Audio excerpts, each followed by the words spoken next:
Bible की 66 किताबों को तो शायद आप याद नहीं रख सकेंगे, लेकिन जितना वचन आज हमने मनन किया है, इसको यदि आप समझ गए तो आपको किसी से सवाल करने की जरूरत नहीं पड़ेगी। परमेश्वर की आपके जीवन के लिए क्या इच्छा है, आप कोई काम को करें या ना करें, उस बात के लिए परमेश्वर क्या सोचता है, उसका स्वभाव कैसा है, ये उसका परिप्रेक्ष्य आपको आज के वचन को समझने से पता चल जाएगा।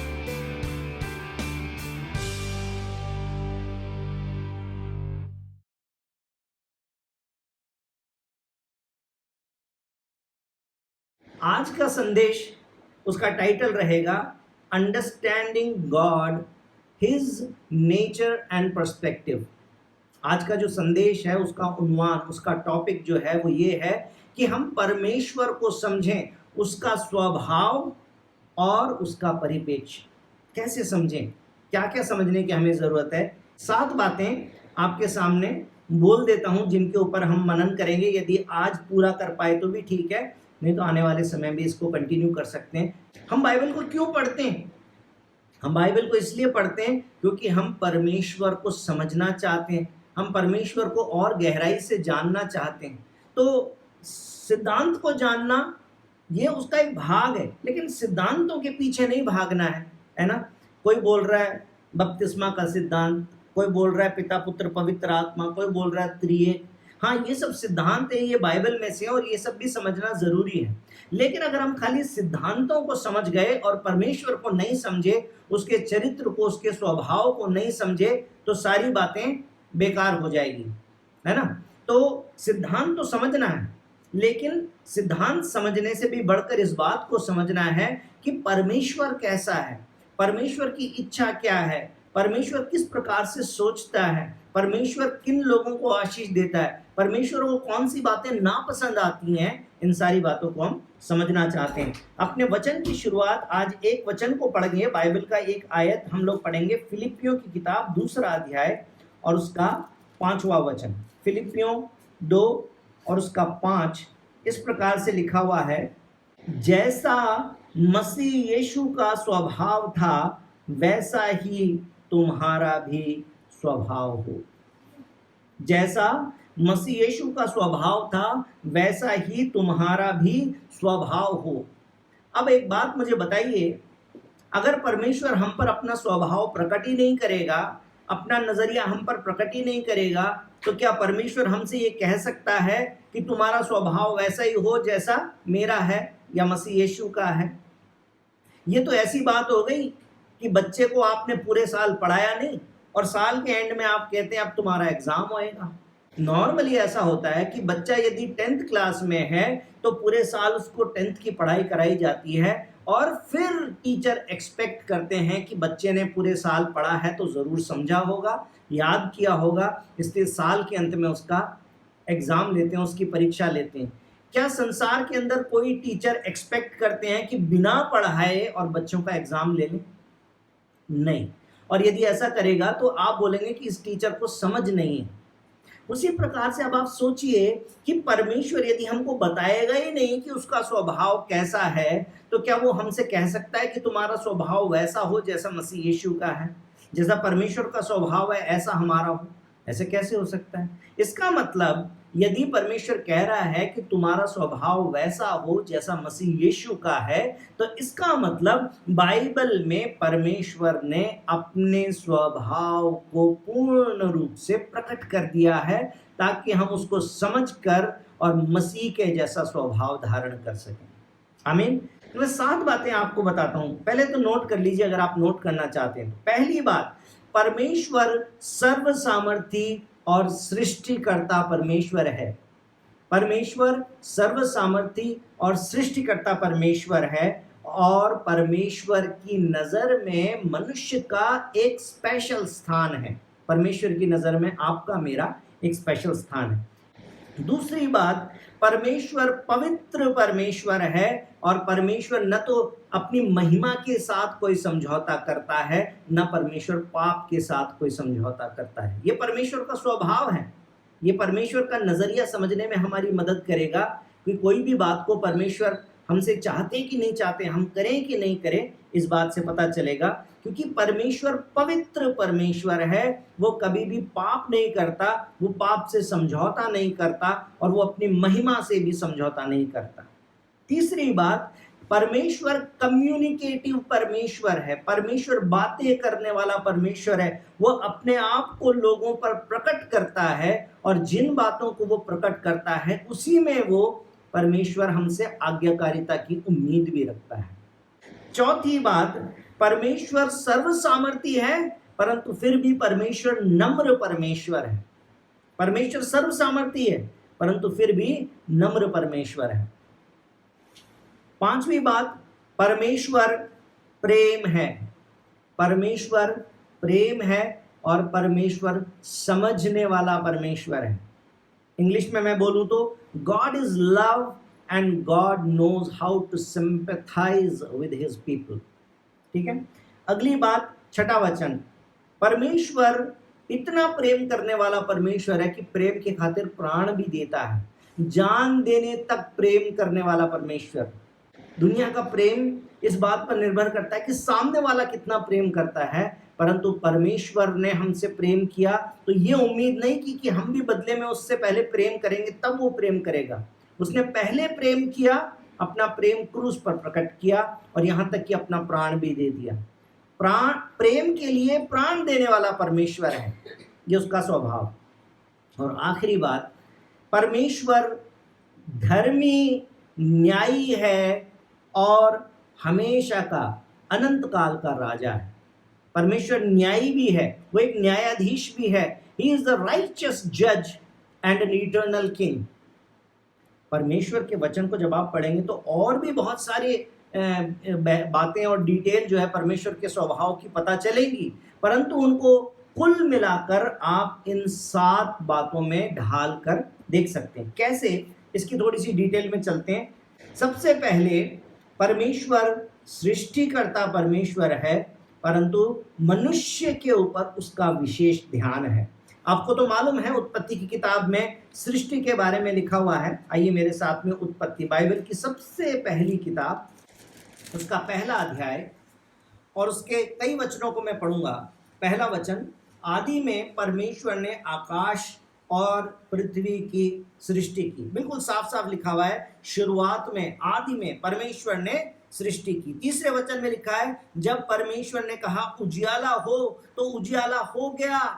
परमेश्वर इतना सर्व सामर्थी परमेश्वर है कि परमेश्वर को किसी चीज की जरूरत नहीं है। परमेश्वर सिर्फ मुंह से शब्द निकालता है तो उसी समय पर वो चीज हो जाती है। एक कहानी मैंने बहुत पहले पढ़ी थी। एक साइंस के प्रोफेसर साहब जो है, उन्होंने बोला कि मेडिकल साइंस बहुत डेवलप हो गई है, ईश्वर जैसा आप करते हो वैसे हम भी कर सकते हैं। आपके वचन में लिखा है कि आपने मिट्टी से पुतला बनाया, उस पुतले में जीवन का श्वास फूंक दिया, वो जीता जागता प्राणी बन गया, हम भी कर सकते हैं। साइंस ने डेवलपमेंट कर लिया है ना। तो परमेश्वर ने बोला करके दिखाओ। तो फिर डॉक्टर साहब ने मिट्टी ली, तो परमेश्वर ने कहा रुको, पहले मिट्टी तो बनाओ, पहले मिट्टी तो बनाओ, उसके बाद में मिट्टी का इंसान बनाना।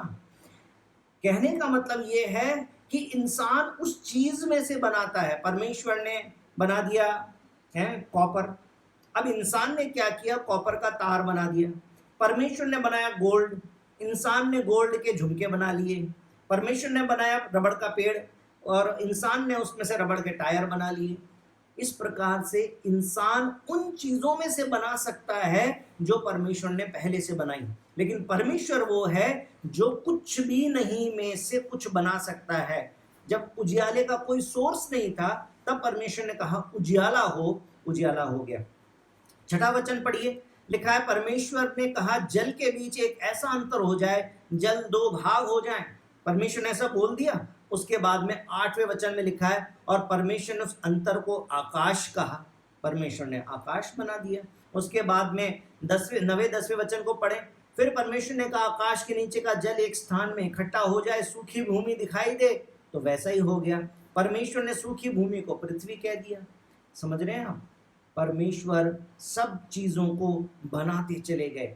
12वें वचन को पढ़ के देखिए, हरी घास पेड़ पौधे परमेश्वर ने बना दिए। 16 वचन को देखिए, परमेश्वर ने क्या बना दिया, बड़ी बड़ी ज्योतियां बना दी, सूरज बना दिया, चांद बना दिया, तारे बना दिए परमेश्वर ने। उसके बाद में 21 वचन को पढ़िए तो लिखा हुआ है जल जंतु और पानी के जंतु और सब प्रकार के जंतु बन गए। और उसके बाद में 24 वचन को पढ़िए, लिखा हुआ है परमेश्वर ने कहा पृथ्वी से एक एक जाति के जीवित प्राणी, घरेलू प्राणी, जंगली प्राणी, सब प्रकार के प्राणी बन गए। परमेश्वर ने सब कुछ बना दिया। सब कुछ बनाने के बाद 26 वचन में क्या कहा? फिर परमेश्वर ने कहा हम मनुष्य को अपने स्वरूप के अनुसार अपनी समानता में बनाएंगे। परमेश्वर सबसे पहले भी इंसान को बना सकता था ना? बना सकता था, नहीं बना सकता था? सीक्वेंस दूसरी भी हो सकती थी, लेकिन मेरे भाई और बहनों, दूल्हा और दुल्हन मंडप में तब आते हैं जब सारे लोग सारी तैयारी कर लेते हैं, डेकोरेशन कर लेते हैं, टेंट लगा देते हैं, घोड़ी आ जाती है और क्या बोलते हैं उसको, वो सब कुछ तैयारी जब हो जाती है उसके बाद दूल्हा दुल्हन। शादी के अंदर सबसे इंपॉर्टेंट कौन होते हैं मुझे बताइए? शादी के दिन जब मेरी शादी हुई थी, मैं फील कर रहा था जैसे मैं तो राजा हूँ। हैं, अच्छे वाले कपड़े पहनाए, पापा भी मेरे साफे को ठीक कर रहे और मेरे को कुछ तो एक माला पहना रहे हैं, घोड़ी पे मुझे बिठा रहे हैं और मेरी फोटो खींची जा रही है, सारी फिल्म बन रही मेरी। उसके बाद में मेरे बाद सेकंड नंबर पे मुझे कैसे पता चला, एक और इम्पोर्टेंट है, कैसे वहां पे जाके भाई साहब हम तो बैठ गए, हम तो इंतजार कर रहे हैं, अब हमारी इंपॉर्टेंस खत्म हो गई, अब किसका इंतजार है? अब दुल्हन आएगी, अब दुल्हन का इंतजार, और दुल्हन आ गई तो सारे तरफ आवाज, अरे आ गई दुल्हन आ गई। समझ रहे हैं आप? शादी में सबसे इंपॉर्टेंट कौन है? सारा इंतजाम किसके लिए किया गया? दूल्हे और दुल्हन के लिए, ताकि उनकी शादी हो जाए। आदमी को बनाने से पहले परमेश्वर ने सब कुछ बनाया, क्योंकि परमेश्वर की नजर में सबसे इंपॉर्टेंट कौन है? इंसान, जीवित प्राणी बना दिया परमेश्वर ने। किसमें से? मिट्टी में से। ये आपको मालूम है। 26 और 27 को जब आप पढ़ते हैं तो लिखा है हम मनुष्य को अपने स्वरूप के अनुसार अपनी समानता में बनाए, और वे समुद्र की मछलियों और आकाश के पक्षियों और घरेलू पशुओं और सारी पृथ्वी पर सब रेंगने वाले जंतुओं पर जो पृथ्वी पर रेंगते हैं अधिकार रखें। तब परमेश्वर ने मनुष्य को अपने स्वरूप के अनुसार उत्पन्न किया, और अपने ही स्वरूप के अनुसार परमेश्वर ने उसको उत्पन्न किया, नर और नारी करके उसने मनुष्यों की सृष्टि की। मेरे भाई और बहनों, परमेश्वर सृष्टिकर्ता परमेश्वर है, वो सर्व सामर्थी परमेश्वर है। अय्यूब की किताब उसके 12 अध्याय और उसके 10 वचन को यदि आप पढ़ेंगे, लिखा हुआ है उसके हाथ में एक एक जीवधारी का प्राण और एक एक देहधारी मनुष्य की आत्मा रहती है। और प्रेरितों के काम 17 अध्याय, नए नियम के अंदर प्रेरितों के काम 17 अध्याय और उसके 24 और 25 वचन को जब हम पढ़ते हैं तो वहां पर इस प्रकार से लिखा हुआ है कि जिस परमेश्वर ने पृथ्वी और उसकी सब वस्तुओं को बनाया, वह स्वर्ग और पृथ्वी का स्वामी होकर हाथ के बनाए हुए मंदिरों में नहीं रहता, न किसी वस्तु की आवश्यकता के कारण मनुष्यों के हाथों की सेवा लेता है, क्योंकि वह स्वयं ही सबको जीवन और श्वास और सब कुछ देता है। हाथों के बनाए हुए मंदिरों में नहीं रहता, वो तो सब कुछ देने वाला परमेश्वर है, सर्व सामर्थी परमेश्वर। ये उस परमेश्वर का पहला एट्रीब्यूट, पहला स्वभाव, या फिर कह सकते हैं कि पहला उसका, इससे आपको उसका परिप्रेक्ष्य पता चलेगा कि वो सामर्थी परमेश्वर है। तो क्यों कोई बात लिखी है तो लिखी है। आगे दूसरी बात, वो पवित्र परमेश्वर है, पाप से समझौता नहीं करता है, अपनी महिमा से समझौता नहीं करता है। आपको सबको मालूम है कि उत्पत्ति की किताब 3 अध्याय में जिस आदम और हव्वा को परमेश्वर ने 2 और पहले अध्याय में बना दिया था, पवित्र बनाया था, अपने स्वरूप और समानता में बनाया था, उस आदम ने परमेश्वर की अनाज्ञाकारिता करके पाप कर दिया। तो क्या परमेश्वर ने बोला चल कोई बात नहीं, एक बार तो कर दिया, अब मत करना, और फिर परमेश्वर ने उसके साथ वही संगति रखी? नहीं, सिर्फ एक पाप काफी है पापी बनाने के लिए, सिर्फ एक पाप काफी था उनको परमेश्वर से दूर करने के लिए। मेरे भाई और बहनों, पाप हमें परमेश्वर से दूर कर देता है। पाप से छुटकारा जरूरी है। दुनिया में धर्म बहुत सारे हैं, ज्ञान बहुत सारा है, धार्मिक स्थान बहुत सारे हैं, धार्मिक किताबें बहुत सारी हैं, हमें इन बातों की बहस में पढ़ने की जरूरत नहीं कि कौन सी धार्मिक किताब में क्या लिखा और कौन से शास्त्र में क्या लिखा है। मुख्य बात यह है कि पाप कौन क्षमा करेगा, क्योंकि प्रभु यीशु मसीह संसार में पापियों के पाप क्षमा करने के लिए आए थे। उसके अलावा सारा ज्ञान फिजूल है। हम बाइबल की भी सारी जानकारी प्राप्त कर लें, परंतु यदि अपने पापों की क्षमा न मांगे तो मैं आपको बता दूं कि सब फिजूल है। कितना भी आप प्रसाद चढ़ाते होंगे, कितना भी आप दूर दूर जाते होंगे, कितना भी शास्त्रों का ज्ञान आपके पास में होगा, यदि आज आपके पाप क्षमा नहीं है और यदि आज की रात में आपके जाने का समय आ गया तो क्या होगा, विचार करिए। परमेश्वर पाप से समझौता नहीं करता। आदम के बाद में दूसरा ही किस्सा किसका पता चलता है? कैन का। कैन ने पाप किया, अपने भाई हाबिल को मार डाला।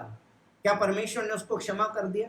नहीं, परमेश्वर ने कैन को श्राप दिया और परमेश्वर ने उसको भगौड़ा बना दिया, चला जाए यहाँ से, सारी दुनिया में घूमता रहे, मेरे पास में तेरे लिए कोई जगह नहीं है।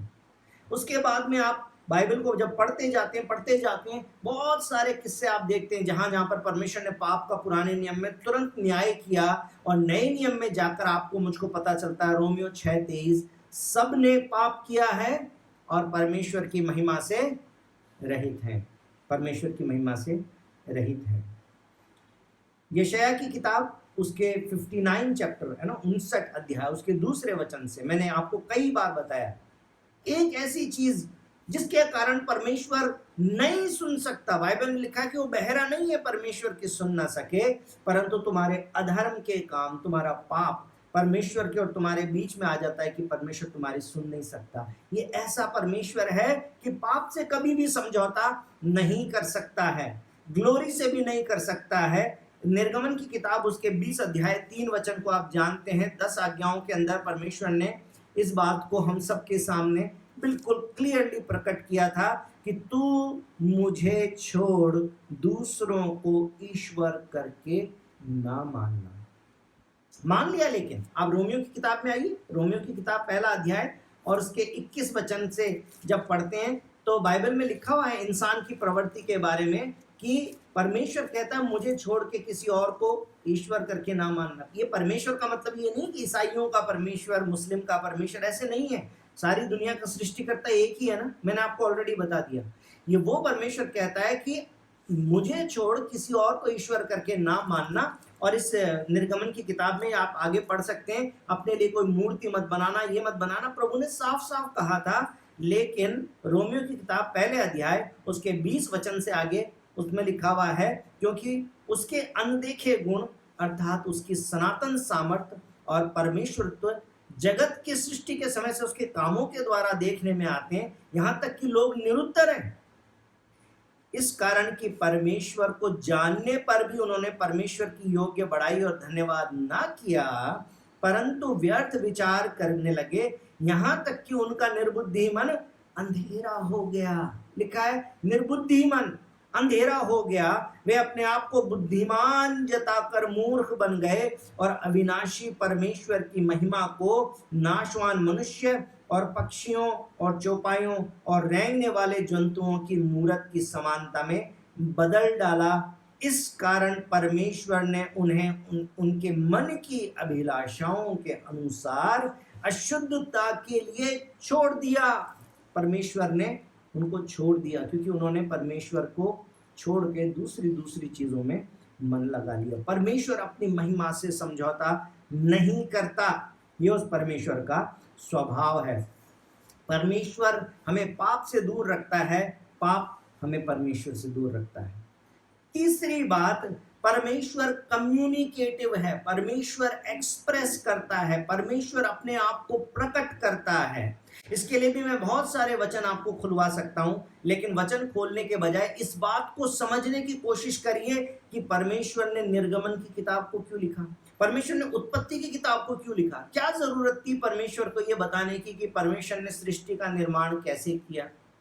परमेश्वर को सारी बातें निर्गमन की किताब में बताने की क्या जरूरत थी कि कैसे स्टेप बाय स्टेप परमेश्वर उनको बंधुआई से निकाल के लाया, कौन कौन सी आज्ञाएं परमेश्वर ने उनको मानने के लिए दी हैं।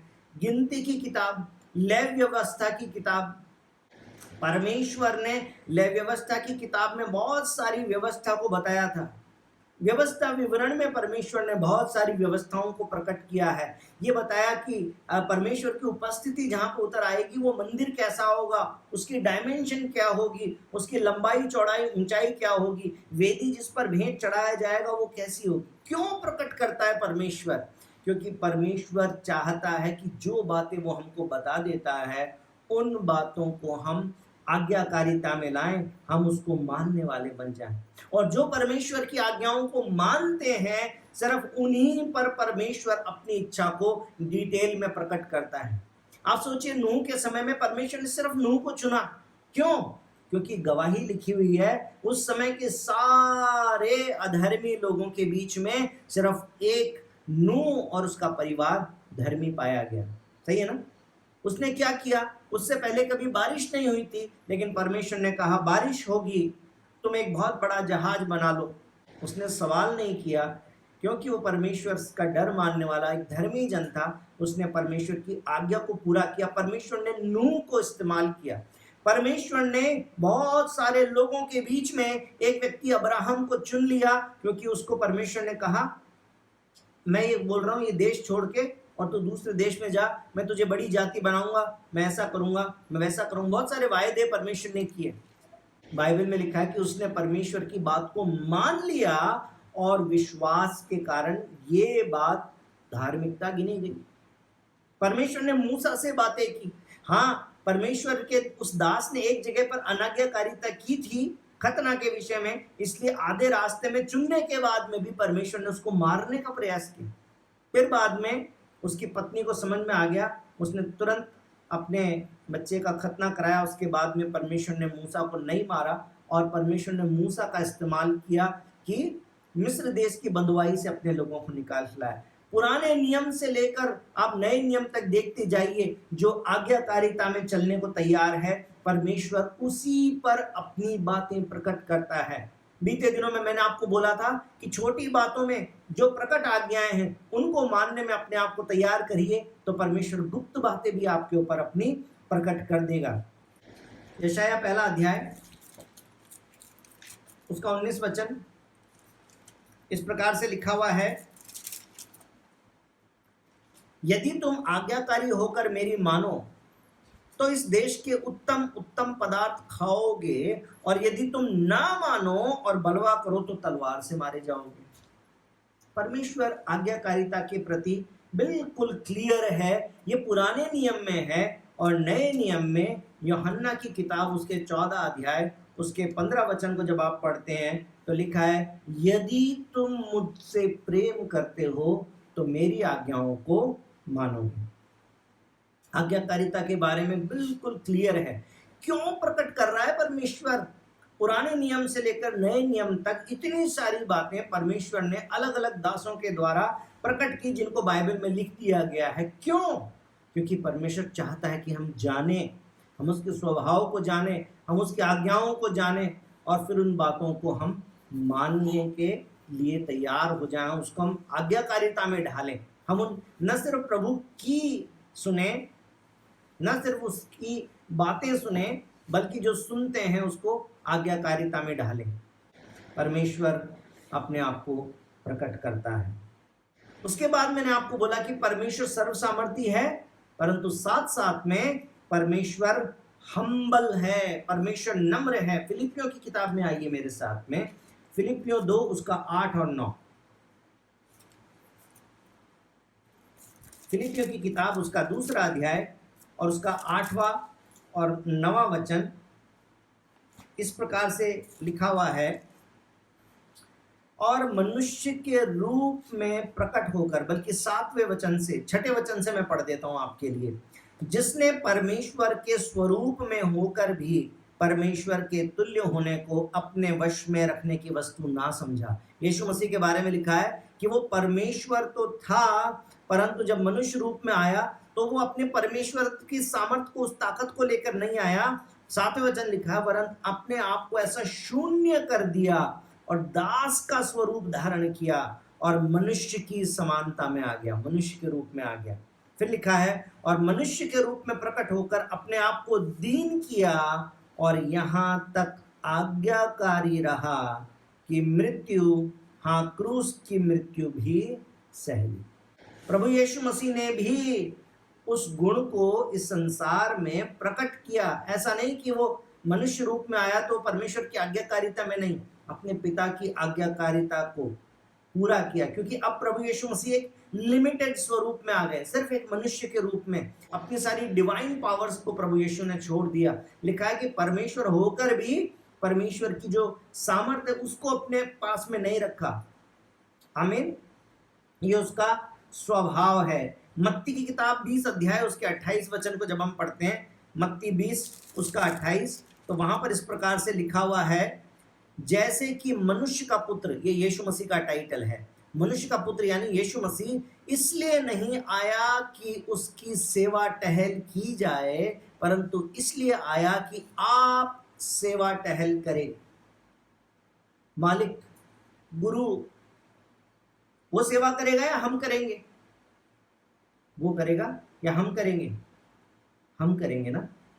जो बड़े होते हैं वो पैर धुलवाते हैं, लेकिन हमारा यीशु मसीह गमछा लेकर तैयार हो गया और अपने चेलों के पैर धो डाले। यीशु मसीह नम्रता का उदाहरण है। सर्व सामर्थी परमेश्वर है, परंतु वो नम्र परमेश्वर है। और क्योंकि वो नम्र बना है, मनुष्य की समानता में आया है, इसलिए हमारी कमजोरियों को, हमारी गलतियों को, हमारी कमियों को समझ भी सकता है। इब्रानियों किताब 4 अध्याय उसके 15 वचन में लिखा है, क्योंकि हमारा ऐसा महायाजक नहीं जो हमारी निर्बलताओं में हमारे साथ दुखी ना हो सके। God knows how to sympathize with us, how to empathize with us. हमारी परिस्थितियों को समझना जानता है। ब्रिजेश भाई नहीं समझ सकते, लेकिन परमेश्वर ऐसा परमेश्वर है जो आपकी हर एक कमजोरी को समझ सकता है। मरकुस की किताब 2 उसके 23 से और 28 के बीच में क्या लिखा हुआ है? ऐसा हुआ कि सब्त के दिन खेतों में से होकर जा रहा था यीशु मसीह, उसके चेले बालें तोड़ने लगे। तब फरीसियों ने कहा, देख सब्त के दिन तो ये तोड़ना अच्छा नहीं है। उसने उससे कहा, क्या तुमने कभी पढ़ा नहीं, जब दाऊद को आवश्यकता हुई, जब वे और उसके साथ भूखे हुए, तब उन्होंने क्या किया? उन्होंने कैसे अबियातार महायाजक के समय परमेश्वर के भवन में जाकर भेंट की रोटियां खा ली, जिसका खाना याजकों को छोड़ और किसी के लिए भी उचित नहीं है। पहला शमूएल में आप पढ़ लीजिएगा, पहला शमूएल 21 अध्याय में। मैं नहीं बता रहा आपको, लेकिन ये घटना हुई थी। परमेश्वर के महायाजक और याजक बस वही खा सकते थे उस रोटी को, परंतु भूख लगी तो दाऊद ने खा लिया, उसके साथियों ने खा लिया। अब बताइए, परमेश्वर तो दंड दे सकता था ना, लेकिन परमेश्वर ने सिंपैथाइज किया। भूखे हैं, कोई बात नहीं। आपके घर में सास ससुर ने आपके ऊपर जोर डाला, इसलिए उन्होंने जो इंतजाम किया था, जो आयोजन किया था, उसमें पीछे आप भी बैठ गए, कोई बात नहीं। आप तो अपने परिवार से अकेले हैं ना। अभी त्योहार मनाने के लिए बुआ जी आ गई तो क्या किया, चले गए, तो क्या हो गया, कोई बात नहीं। प्रेरितों के काम 17 उसके 22-23 को जब आप पढ़ते हैं तो वो कैसी कैसी स्थानों में घूम रहा था जहां पर बहुत सारे विश्वासी जाना नहीं चाहते। कौन से? मंदिर, मूर्ति पूजा के स्थान। वो किन के बीच में घूम रहा था? कहता है, हे एथेंस के लोगों, मैं देखता हूं कि तुम हर बात में देवताओं के बड़े मानने वाले हो। मैं फिरते हुए तुम्हारी पूजने की वस्तुओं को देख रहा था। अरे पूजने की वस्तुओं को तो तभी देखेगा ना जब ऐसी जगह पे जाएगा जहां पर पूजा पाठ होता है। अगर वहां पे नहीं जाएगा तो कैसे देखेगा? ऐसी जगहों पर गया वो। और 21 अध्याय को आप पढ़ के देखिएगा, मैं आपको डिटेल नहीं दे रहा हूं। वहां पर कुछ लोगों ने क्लेम किया कि भाई तुम आ गए हो, कंफ्यूजन हो जाएगा। इजरायलियों को बता रहे, यहूदियों को बता रहे, वो सोचते तुम अन्य जातियों के बीच में उठते बैठते। तुम एक काम करो, वो लोग सर मुंडाना चाहते हैं, तुम उनका पैसा दे देना। चंदा देने की बात आ जाती है तो कई लोग, नहीं नहीं, हम तो मसीह के लोग हैं, हम चंदा नहीं दे सकते। लड़ाई झगड़ा हो जाए भले ही, लेकिन चंदा नहीं दे सकते। आप 21 अध्याय उसके 22 से 26 वचन को पढ़ के देखिएगा, उसने कंट्रीब्यूशन भी दे दिया। अब आपको लगता है अब तो परमेश्वर का ग्रेस खत्म हो गया होगा ना, अनुग्रह बिल्कुल खत्म हो गया, अब तो प्रभु उसको अपनी सेवा के लिए इस्तेमाल नहीं कर सकता। लेकिन उसको जानने के लिए 19 अध्याय और उसका 11 वचन बस हम पढ़ लेते हैं। परमेश्वर पौलुस के हाथों से सामर्थ के अनोखे काम दिखाता था, और भी पढ़ के देख लीजिएगा। परमेश्वर ने उसको नहीं छोड़ा। क्यों? क्योंकि परमेश्वर उसके मन को जानता था, और उसका मन था जो पहला कुरिन्थियों उसके 9 अध्याय उसके 20 वचन में लिखा हुआ है। पहला कुरिन्थियों 9 अध्याय उसके 20 वचन में लिखा हुआ है, मैं यहूदियों के लिए यहूदी बना कि यहूदियों को खींच लाऊं, जो लोग व्यवस्था के अधीन हैं उनके लिए मैं व्यवस्था के अधीन ना होने पर भी व्यवस्था के अधीन बना कि उन्हें जो व्यवस्था के अधीन है खींच लाऊं। व्यवस्थाहीनों के लिए मैं जो परमेश्वर की व्यवस्था से हीन नहीं परंतु मसीह की व्यवस्था के अधीन हूं, व्यवस्थाहीनों सा बना कि व्यवस्थाहीनों को खींच लाऊं। मैं निर्बलों के लिए निर्बल सा बना कि निर्बलों को खींच लाऊं। मैं सब मनुष्यों के लिए सब कुछ बना कि किसी न किसी रीति से कई एक का उद्धार कराऊं। मैं ये सब कुछ सुसमाचार के लिए करता हूं, अपने जाति समाज से जुड़े रहने के लिए, उनको सुसमाचार सुनाने के लिए। आप जो डिविएशन लेते हैं उसको परमेश्वर समझता है, परमेश्वर आपको दोषी नहीं ठहराता है। ये पौलुस के जीवन से आप देख सकते हैं, परमेश्वर समझने वाला परमेश्वर है। समय कम रह गया लेकिन 3 पॉइंट और है, शॉर्ट में बता देता हूं, आप तो समझते हैं, समझदार लोग हैं। परमेश्वर प्रेम है ना, ये गुण तो आप सबको मालूम है। 3:16 यूहन्ना 3:16 आपको मालूम है, परमेश्वर ने जगत से ऐसा प्रेम रखा, यानी आपसे मुझसे हर एक जाति से, मनुष्य जाति से ऐसा प्रेम रखा कि उसने अपना इकलौता पुत्र दे दिया ताकि जो कोई उस पर विश्वास करे, जो कोई किसी भी जाति का हो, किसी भी धर्म का हो, गोरा हो, काला हो, अंग्रेजी बोलता हो, जापानी बोलता हो, आदिवासी हो, आईएएस हो, कलेक्टर हो, कोई भी क्यों ना हो। रोमियो की किताब 5 अध्याय 8 वचन में लिखा है कि परमेश्वर ने अपने प्रेम को हम पर इस रीति से प्रकट किया कि जब हम पापी ही थे तभी मसीह हमारे लिए मरा। आपसे परमेश्वर ने प्रेम किया है। उसके बाद में और भी वचन है, पहला यूहन्ना 4 उसके 8-9 को पढ़ेंगे तो लिखा हुआ है परमेश्वर प्रेम है। यहां पर से पढ़ लेते हैं, एक छोटा सा हिस्सा मैं आपके साथ पढ़ लूं। पहला यूहन्ना उसका 4 अध्याय और उसका 8 और 9 लिखा है, जो प्रेम नहीं रखता वो परमेश्वर को नहीं जानता, क्योंकि परमेश्वर प्रेम है। जो प्रेम परमेश्वर हमसे रखता वो इससे प्रकट हुआ कि परमेश्वर ने अपने इकलौते पुत्र को जगत में भेजा है कि हम उसके द्वारा जीवन पाएं, हम उसके द्वारा जीवन पाएं। रोमियो की किताब उसके 8वें अध्याय 35 वचन और 38-39 वचन को जब आप पढ़ते हैं तो आपको पता चल जाएगा कि कोई हमें परमेश्वर के प्रेम से अलग नहीं कर सकता, न प्रधानताएं, न स्वर्गदूत, न मौत, न कोई और बात। बाइबल में लिखा हुआ है परमेश्वर प्रेम है, इसलिए हमको क्या करना। पहला कुरिन्थियों 4 अध्याय उसी के 11 वचन को आप पढ़ के देख लीजिए, लिखा हुआ है, हे प्रियों, जब परमेश्वर ने हमसे ऐसा प्रेम किया तो हमको भी आपस में प्रेम रखना चाहिए। परमेश्वर का स्वभाव प्रेम है तो हमको भी प्रेम की खातिर करना चाहिए जो भी हम करते हैं। अब समझ में आ रहा है परमेश्वर का स्वभाव कैसा है। जब आप इन बातों को समझ जाएंगे तो आपको निर्णय लेने में दिक्कत नहीं होगी। परमेश्वर 19 इसी का 19 से 21 में पढ़ते हैं तो लिखा है, हम इसलिए प्रेम करते हैं कि उसने पहले हमसे प्रेम किया। यदि कोई कहे मैं परमेश्वर से प्रेम रखता हूं और अपने भाई से बैर रखे तो वो झूठा है। भाई विश्वासी हो या ना हो, प्रेम रखना है हमें। परमेश्वर प्रेम है। परमेश्वर अपने प्रेम के कारण अपने प्राण भी देने के लिए तैयार है। इस बात को मैंने आपके सामने बोला है। इसके लिए आप यूहन्ना की किताब उसका 12 अध्याय आइए और उसके 24-25 वचन को मेरे साथ में पढ़िए। यूहन्ना 12 उसके 24 और 25 वचन में लिखा है, मैं तुमसे सच सच कहता हूं कि जब तक गेहूं का दाना भूमि में पड़कर मर नहीं जाता वो अकेला रहता है, परंतु जब मर जाता है तो बहुत फल लाता है। जो अपने प्राण को प्रिय जानता वो उसे खो देता है, और जो इस जगत में अपने प्राण को अप्रिय जानता है वो अनंत जीवन के लिए उसकी रक्षा करेगा। प्राणों के लिए भागना नहीं है, ये प्राण बचाने के लिए नहीं है। कई लोग अपने प्राण बचाने के लिए प्रभु यीशु मसीह का इनकार करने के लिए भी तैयार हैं। लेकिन यूहन्ना की किताब उसके 19 अध्याय उसके 28 से 30 को जब हम पढ़ते हैं तो क्या लिखा हुआ है, वहां पर लिखा हुआ है, यीशु ने ये जानकर कि सब कुछ पूरा हो गया, पवित्र शास्त्र में जो कहा था वो पूरा हो, इसलिए कहा मैं प्यासा हूं। और वहां सिरके से भरा हुआ एक बर्तन रखा था, अतः उन्होंने सिरके में भिगाए हुए स्पंज को जूफे पे रखकर उसके मुंह से लगाया। जब यीशु ने बस सिरका लिया तो कहा पूरा हुआ, और सिर झुकाकर प्राण त्याग दिए। आपके और मेरे पाप मिटाने के लिए यीशु मसीह ने तो अपने प्राण दे दिए। परमेश्वर प्राण देने तक प्रेम करने वाला परमेश्वर है, प्रेम के लिए प्राण भी देने वाला परमेश्वर है। लिखा हुआ है कि कोई भले मनुष्य के लिए भी अपने प्राण दे दे, ऐसा इस दुनिया में कोई नहीं करता। परंतु जब हम बुरे मनुष्य थे, जब हम उसके बैरी थे, तभी मसीह ने हमारी खातिर अपने प्राण दे दिए। प्रेरितों के काम उसके 21 अध्याय उसके 13 वचन को आप पढ़ के देखिएगा। पौलुस को लोग बोल रहे थे, भाई तू यरूशलेम को मत जा, वहां पर तेरी जान चली जाएगी। परंतु वो क्या कहता है, मैं तो प्रभु यीशु मसीह के नाम के लिए यरूशलेम में न केवल बांधे जाने के लिए वरन मरने के लिए भी तैयार हूं। प्रभु यीशु तैयार था अपना प्राण देने के लिए, पौलुस तैयार था अपना प्राण देने के लिए, परंतु हमको डर लगता है, हम अपने प्राणों को बचा लेना चाहते हैं।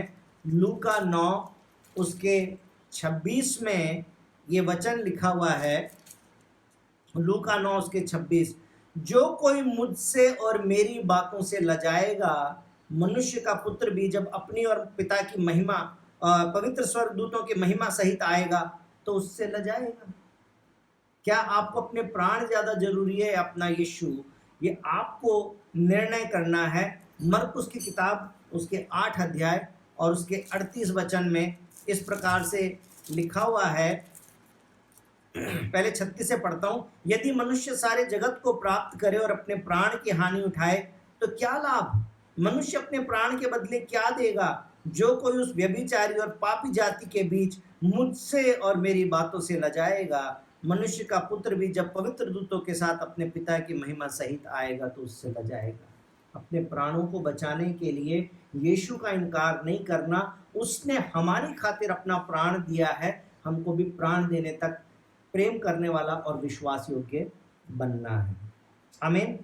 आखिरी बात, परमेश्वर ये सब कुछ तो है, सर्वसामर्थी है, सृष्टि करता है, अपने आप को प्रकट करता है, आज्ञा मानने वालों को संग संग रखता है, हमारी लाइफ में इन्वॉल्व रहता है, सर्वसामर्थी होते हुए भी नम्र बना है। परमेश्वर प्रेम है, प्रेम की खातिर अपना प्राण भी देता है, और साथ साथ में लिखा है कि वो राइचियस जज भी है, वो न्यायी परमेश्वर भी है। प्रकाशित वाक्य जो बाइबल की आखिरी किताब है उसके 20 अध्याय उसके 11 से 15 को जब आप पढ़ते हैं तो वहां पर लिखा है, एक बड़ा श्वेत सिंहासन और उसको जो उस पर बैठा हुआ है देखा, उसके सामने से पृथ्वी आकाश भाग गए, उनको छिपने के लिए जगह ना मिली। फिर मैंने छोटे से बड़े सब मरे हुओं को सिंहासन के सामने खड़े देखा, और पुस्तकें खोली गई। फिर और पुस्तक खोली गई, अर्थात जीवन की पुस्तक, और जैसा उन पुस्तकों में लिखा हुआ था वैसे ही उनके कामों के अनुसार मरे हुओं का न्याय किया गया। समुद्र ने मरे हुओं को जो उसमें थे दे दिया, मृत्यु और अधोलोक ने जो उसमें थे मरे हुओं को दे दिया, और उनमें से हरेक के कामों के अनुसार उनका न्याय किया गया। हरेक मनुष्य का न्याय करने वाला वो परमेश्वर है। और साथ साथ में 10वें वचन को पढ़ेंगे तो लिखा हुआ है, उनका भरमाने वाला शैतान आग और गंधक की उस झील में, जिसमें वो पशु और झूठा भविष्यवक्ता भी होगा, डाल दिया जाएगा, और वे रात दिन युगान पीड़ा में तड़पते रहेंगे। शैतान को भी दंड देने वाला, उसको भी नरक में डालने वाला वो जज है, वो न्यायी परमेश्वर है। आमीन। ये उस परमेश्वर के गुण हैं।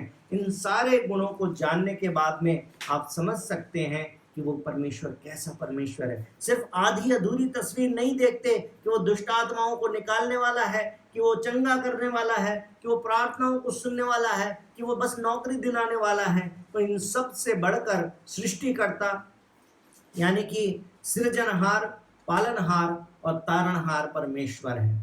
वो अनंत काल का परमेश्वर है, वो न्यायी परमेश्वर भी है, वो न्याय भी करेगा। आमीन। बाइबल की 66 किताबों को तो शायद आप याद नहीं रख सकेंगे, लेकिन जितना वचन आज हमने मनन किया है, इसको यदि आप समझ गए तो आपको किसी से सवाल करने की जरूरत नहीं पड़ेगी। परमेश्वर की आपके जीवन के लिए क्या इच्छा है, आप कोई काम को करें या ना करें, उस बात के लिए परमेश्वर क्या सोचता है, उसका स्वभाव कैसा है, ये उसका परिप्रेक्ष्य आपको आज के वचन को समझने से पता चल जाएगा। इस परिप्रेक्ष्य के अनुसार अपने जीवन में निर्णय लें, इसके अनुसार चलें, प्रभु आपको बहुत आशीष देंगे। आमीन। बोले यीशु मसीह की जय।